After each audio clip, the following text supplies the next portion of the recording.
Today we are going to start our chapter number 4 of economics, that is globalization and Indian economy. Okay, this chapter is fairly good and more related with the trade activities, present day global scenarios in economic activities, etc. Okay, it's very simple chapter and a very interesting chapter in uh, perspective of economic term. Now, starting with the condition of the mid 20th century. That time production was largely organized within country. Production जो होता था country के अंदर ही होता था और बाहर से ट्रेड लिंक काफ़ी कम थे. Okay, and raw material, food stuff and finish product crossed countries. तो ये सरप्लस जो जाते थे ये दूसरी कंट्रीज में जाते थे एट मिड 20th सेंचुरी की बात करें. And trade was the main channel to connect distant boundaries. And what are MNCs? ये बहुत इंपॉर्टेंट टर्म है ग्लोबलाइजेशन में. MNCs are multi national corporation and that time mid 20th century में ये emerge हुई. And these are the companies that own और control, या तो ओन करती हैं या कंट्रोल करती हैं production in more than one nation. That is MNC, multi national corporations. तो ये मिड 20th सेंचुरी में इमर्ज हुई, जहाँ से ट्रेड में एक काफ़ी ज़्यादा फ्लो भी आया, इंक्रीज भी हुआ और इन बहुत सारी MNCs ने खुद को इस्टेब्लिश किया. Now some of the MNCs if you are well aware of, like Apple, Coca Cola, Nestle. ठीक है, तो यहाँ पे एप्पल अमेरिकन MNC है. ओके, एंड जो कोका कोला है वो भी अमेरिकन कंपनी है. नेस्ले स्विट्जरलैंड बेस्ड कंपनी है. इंडिया की कुछ MNC की बात करें, टाटा, रिलायंस, और आजकल तो उसमें बहुत सारी लंबी फेहरिस्त जुड़ चुकी है. Lots of Indian companies also established as MNCs nowadays because it shows that the Indian trade power. Okay, now this is the multinational corporation. Multinational corporations क्या होती हैं? It setups office and factory for production in region where they can get cheap labor and other resources. This help in greater the profit to the company as cost of production is low. तो बहुत सारी countries में अपने office setup करती हैं, production unit establish करती हैं, जिससे उनकी कॉस्ट ऑफ प्रोडक्शन कम हो सके. Then their goods and service are produced globally. एक कंट्री में ही नहीं होते, कई जगह उनके गुड्स एंड सर्विसेज प्रोड्यूस होते हैं. और ज़रूरी नहीं है कहीं कुछ प्रोड्यूस होगा, कहीं कुछ प्रोड्यूस होगा, कहीं असेंबल होगा. ये सारी चीज़ें भी होंगी. जो विद इन कंट्री होता था कभी कभी, वो अब अलग अलग कंट्रीज़ में हो रहा है और सेल उनकी अक्रॉस द ग्लोब है. Okay, then production is divided in small parts across the globe to gain advantage for their closeness to the market of every country and can be easily produced there. This is the specialty of the MNCs. Then अब एक क्या करती है, देखिए main function of MNCs, ये जो बड़ी companies हैं, मल्टीनेशनल कंपनी, वो क्या करते हैं? Interlinking production across the country. तो डिफरेंट कंट्रीज़ में अलग अलग फेज़ में प्रोडक्शन को इंटरलिंक करती हैं और फाइनली मार्केट में, ग्लोबल मार्केट में उसको होता है. अब ग्लोबलाइजेशन क्या है? ग्लोबलाइजेशन ने ही इंटरलिंकिंग का एक काम किया among the different countries. The interconnection of the countries in terms of trade is globalization. Okay, then MNCs set up production offices and factories on the basis of the availability of skilled and unskilled labor or at cheap prices. They look at the government policies for their interest. जहाँ government policies उनके fair होगी वहाँ वो invest करते हैं. उस invest को अभी हम पढ़ेंगे, FDI आपने सुना होगा, वो कहा जाता है. Then foreign invest, the money that is spend on to buy assets such as land, building, machine and other equipment made in the hope of earning profit by MNC is called foreign investment. The money that is spent on to buy assets such as land, building, machine and other equipment made in the hope of earning profit by MNCs is called foreign investment. Any investment is made with the hope that these assets will earn profit. इसी hope में किया जाता है कि हम invest करेंगे तो हमें क्या मिलेगा? प्रॉफिट मिलेगा. और ये इन्वेस्टमेंट जो कंपनी MNCs या बड़ी कंपनियां की भी किसी भी दूसरी कंट्रीज़ में अगर करती हैं डिफरेंट पर्सपेक्टिव के लिए, लैंड खरीदने के लिए, बिल्डिंग के लिए, मशीन के लिए, इक्विपमेंट के लिए, अदर चीज़ के लिए, तो उसको कहते हैं foreign direct investment, FDI.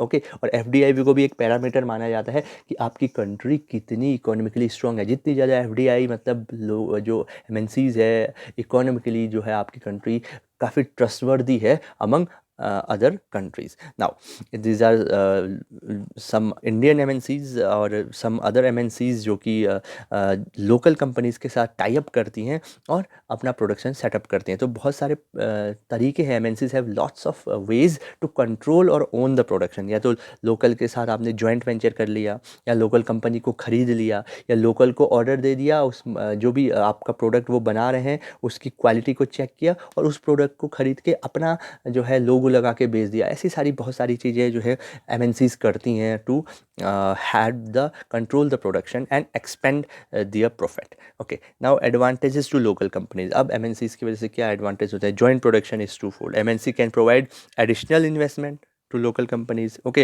for buying new machine for faster production.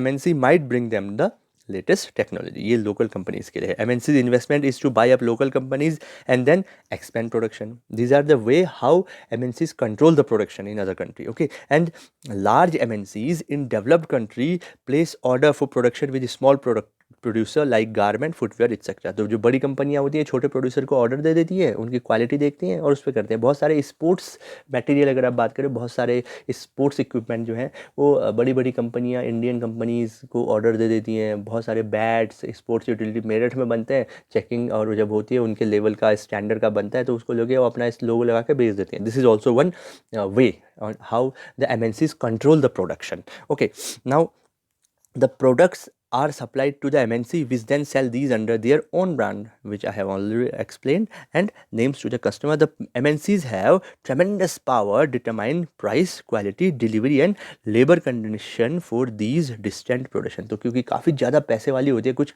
MNCs तो इतनी ज़्यादा है कि बहुत सारी कंट्रीज से जाके GDP से ज़्यादा पैसा उनके पास है।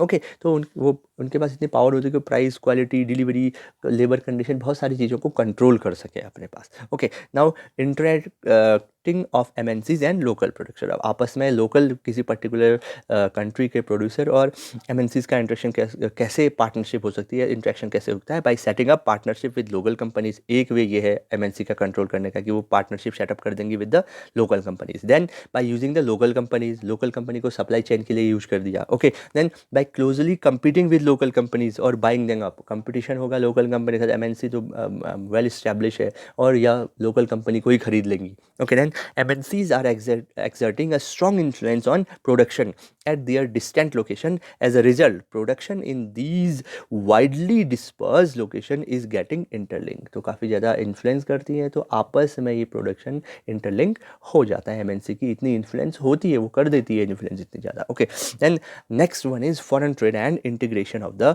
मार्केट। फॉरेन ट्रेड और integration of the market. Then free trade agreement होता है बहुत सारी कंट्रीज़ के बीच आपस में कि कोई आपके हमारे उसमें चार्ज नहीं लगेगा, टैक्स नहीं लगेगा। ओके, तो for a long time foreign trade has been the main channel connecting countries. India में भी, India was the part of the maritime silk route. तो फ्री ट्रेड होता था to India, to Gulf countries, to somehow to the Europe and to China, many of the part of the country. तो आपस में trade की वजह से जुड़े रहते हैं। अगर आप if you remember, Britishers came to India as a traders initially, but slowly they have captured the political and economic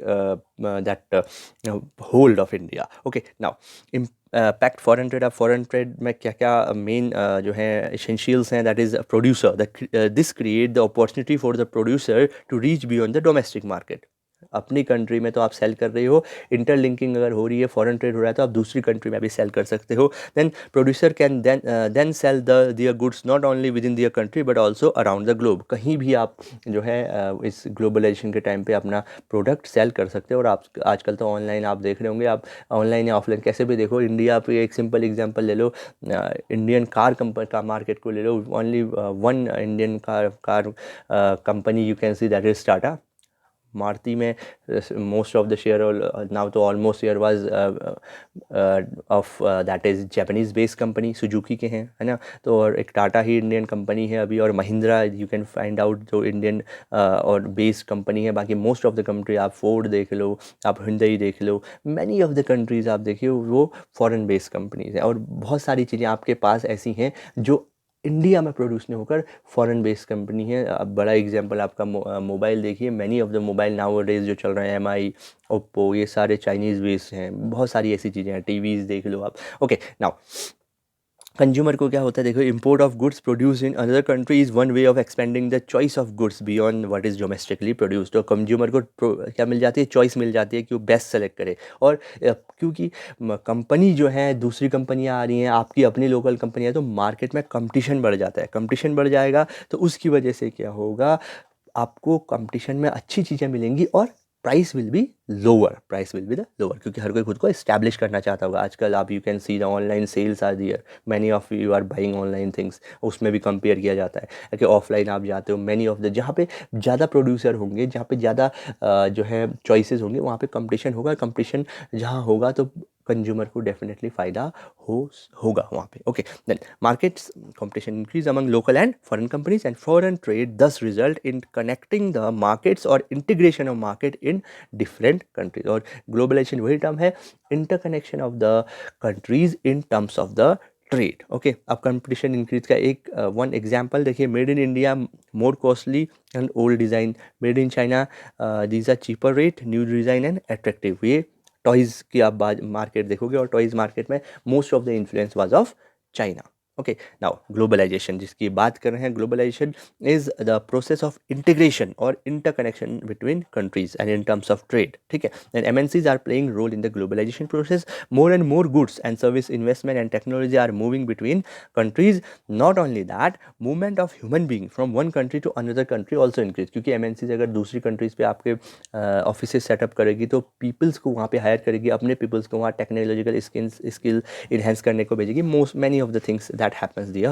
Okay, not only that, movement of human being from one country to another also increase, and most region of the world is in closer contact with each other than a few decade back। तो ये globalisation के impacts हैं। Then factor responsible for the globalization, क्या factors हैं? That is technology, क्योंकि technology enhance हो गई है, टेक्नोलॉजी ट्रांसफ़र होता है। Development in telecommunication, computer, internet, जिससे आप क्विकली एक पार्ट ऑफ द वर्ल्ड से दूसरे पार्ट ऑफ द वर्ल्ड में कम्युनिकेट कर सकते हैं to large number of the people. Then rapid movement in technology has been one of the major factors that has stimulated the globalization process. In the last 50 years, the world has witnessed a major improvement in the transportation facilities also। Okay, this has made much faster delivery of goods across long distance at very lower cost। So that is one reason behind the enhancement of the globalization। Then development in telecommunication, computer, internet, these has given a big boost to the process of globalization, and because of the modern facilities,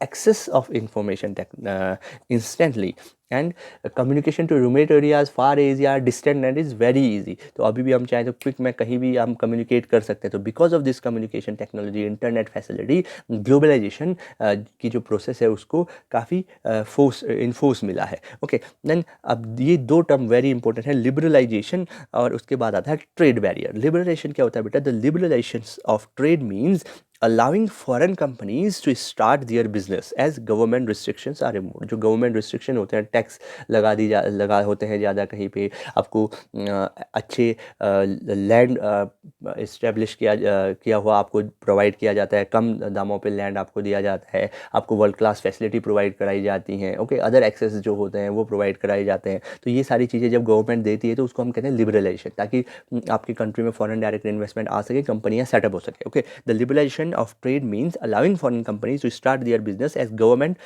restrictions are removed। अब इसका opposite दूसरा है trade barriers. Trade barriers, some restriction on foreign goods like tax on import। Government can use trade barriers to increase or decrease foreign trade and to decide what kind of goods and how much of each should come into country। वो government ध्यान रखते हैं कि इतना ज़्यादा भी नहीं है कि लोकल प्रोड्यूसर बिल्कुल ख़त्म हो जाए, यहाँ अनएम्प्लॉयमेंट आ जाएगा। ओके, हालांकि ग्लोबलाइजेशन जैसे कंपनी आती है तो यहाँ एम्प्लॉयमेंट आता भी है, लेकिन अब लोकल प्रोड्यूसर ख़त्म हो जाएंगे तो आपका सारा पैसा कहीं दूसरी कंट्री में चला जाएगा। इसीलिए आजकल that was a slogan, if you remember, given by Prime Minister, vocal for local।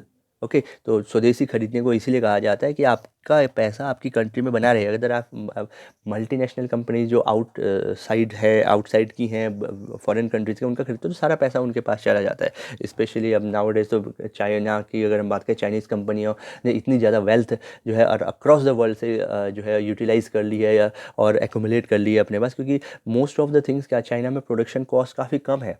ठीक है ना। हालांकि प्रोडक्ट की क्वालिटी उतनी अच्छी नहीं है उनकी, पर प्रोडक्शन कॉस्ट कम है तो उनके प्रोडक्ट काफ़ी चीप रेट में होते हैं। खिलौना की ही बात कर लो आप, और फ़ोन की बात कर लो, तो लोग उनको ले लेते हैं बिकॉज हम as a consumer we want the cheap rate of the goods with affordability and many of the facilities. Okay, now the Indian government after the independence had put barriers to foreign investment, क्योंकि India को politically controlled Britishers ने as a trader ही किया था, and this was considered necessary to protect the producer within the country from the foreign competition. और liberation का दौर हमारे यहाँ आया 91 के बाद, जब doctor Manmohan Singh was the prime minister, sorry finance minister of our country, तो लिबरेशन इस्टेब्लिश किया गया, और that time P V. Narasimha Rao was the Prime Minister of India. Okay, now in 1991 the government decided that time had come for Indian producer to compete with a producer around the globe. It felt that competition would improve the performance of producer within the country, since they would have to improve their quality. Barriers to foreign trade and foreign investments were removed that time. Okay, and removing of these restriction barrier set by the government was termed as the liberalization. Trade में आप liberalize हो गए. Okay, then World Trade Organization एक जो है World Trade एक organization है that is deal with the rule of trade among the nation. Different countries के बेस जो trade होता है उसके rule को decide करती है. Most of the world की countries जो है इसकी members हैं. WTO is one such organization whose aim is to liberalize international trade. ये चाहते हैं कि ज़्यादा से ज़्यादा liberalization हो ताकि globalization को बढ़ावा मिले. Okay, and though WTO is supposed to allow a free trade to all, in practice it is seen that the developed countries have unfairly retained trade barriers. तो जो डेवलप कंट्री है उन्होंने अपने पास अभी भी ट्रेड बैरियर रखे, क्योंकि उनके पास बड़ी वेल एस्टेब्लिश एमएनसीज हैं और वो चाहता है कि ट्रेड में उनकी मोनोपोली चले. Okay, on the other hand WTO rules have force the developing country to remove the trade barrier. तो WTO के बारे में कहा गया है कि अभी भी ये क्या है, पार्शियल है, इम्पार्शियल है. डेवलप्ड कंट्रीज़ के लिए इसकी पॉलिसीज ज़्यादा जो है फॉस्टर्स करती हैं in comparison to developing and the poor countries. Now impact of the globalization in India. आप देखिए कंज्यूमर्स को ऑब्वियसली फ़ायदा हुआ. Globalization and greater competition among producer has been advantage to consumer now enjoy improve quality with low price for several product, and as a result these people enjoy higher standard of living than was possible and. तो consumers के लिए globalization was a plus point. Okay, now producer foreign investment in India came. Okay, new technology and production methods that also transferred from MNCs to the locals. Then rise of Indian multi corporation. ये एक plus point भी है कि बहुत सारी Indian multi corporation companies जो है rise हुई हैं. एंड एक जो बड़ा लॉस है, लॉस ऑफ स्मॉल प्रोड्यूसर. बहुत सारे स्मॉल प्रोड्यूसर ख़त्म हो गए, बंद हो गए, क्योंकि वो कम्पीट नहीं कर पाए MNCs के सामने. And some plus point also we can say employment opportunities कहीं कहीं पे बहुत ज़्यादा बढ़ी, क्योंकि MNCs ने इन्वेस्टमेंट किया तो उनको मैन पावर चाहिए थी, skill other things skilled persons चाहिए थे, तो एम्प्लॉयमेंट अपॉर्चुनिटी बढ़ी. These were the impact on consumer as well as the producer of globalization. Okay, that's it in this. And fair globalization के लिए जो लास्ट टॉपिक इसमें आता है कि proper implementation of labour laws होने चाहिए, फाइनेंशियल सपोर्ट्स मिलना चाहिए जो स्मॉल प्रोड्यूसर होते हैं उनको, एंड नेगोशिएशन विद WTO की फेयर ग्लोबलाइजेशन हो. और इसमें एक लास्ट टॉपिक जो इसमें आता है वो होता है कि एग्रीकल्चर में WTO का इंटरेक्शन होना चाहिए या नहीं, कि ग्लोबलाइजेशन को एग्रीकल्चर में आपको एंट्री देनी चाहिए या नहीं. उसमें क्या होता है कि हमारे यहाँ जो किसान होता है उसको कोई ज़्यादा सब्सिडी नहीं मिलती, और जो डेवलप्ड कंट्रीज़ हैं, USA की अगर हम बात करें तो वहाँ जो फार्मर्स होता है that was provided with full subsidy. Even आपको एग्रीकल्चर करने के बाद सरप्लस पैसा भी दिया जाता है. तो उसको अगर हम ग्लोबलाइजेशन को हम एग्रीकल्चर फील्ड में खोल देते हैं तो क्या होगा कि वहाँ का जो प्रोडक्ट होगा वो काफ़ी हो सकता है रिजनेबल हो यहाँ के उससे. तो यहाँ के जो फार्मर्स जो थ्रोली डिपेंडेंट ऑन एग्रीकल्चर है उनको काफ़ी ज़्यादा परेशानी हो जाएगी. तो many of the negotiations are going on there. और एग्रीकल्चर को अगर हम रखते हैं तो जो हमारी बेस है of the economy that was also can be destroyed. So this is the whole sum of this chapter. Go through with your book also. जब भी आप पढ़ें हमेशा always you must have your NCERT book. NCERT books are always there for better understanding and for better reach out. Thanks for watching. We will continue with such videos, and if you like, subscribe the channel. Thank you for watching. All the best.